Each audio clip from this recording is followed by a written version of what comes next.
جی آپ اس کے منہ نہ لگیں، یہ تو نون لیگ والوں نے ادھر لگوایا ہوا ہے۔ تو اس کے بعد وہاں پہ رونا پیٹنا چیخ و پکار تھی۔ میں نے دوبارہ فواد صاحب کو فون کیا، فواد کو میں نے کہا کہ فواد صاحب یہاں پہ اس وقت خواتین کو مارا پیٹا جا رہا ہے، ان کو زبردستی جو ہے بس میں لوڈ کرنے کی کوشش ہو رہی ہے، اور یہ آپ چیخ و پکار کی آواز خود سن لیں۔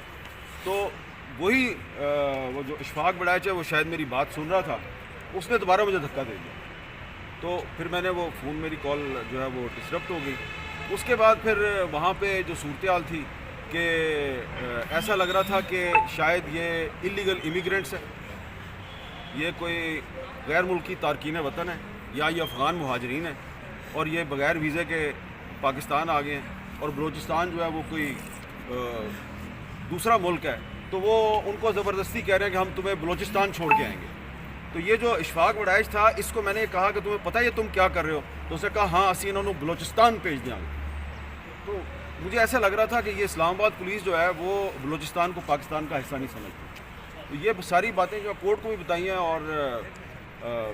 اور بھی وٹنسز تھے وہاں پہ۔ اسد اقبال بٹ صاحب جو ہیں ہیومن رائٹس کمیشن کے چیئرمین، انہوں نے بتایا کورٹ کو کہ میں اس بس کے سامنے کرسی ڈال کے بیٹھ گیا، اور میں نے کہا کہ میں ان کو یہاں سے نہیں جانے دوں گا۔ تو اس معمر آدمی ہیں، بزرگ ہیں، ان کو بھی زبردستی وہاں سے ہٹا دیا گیا۔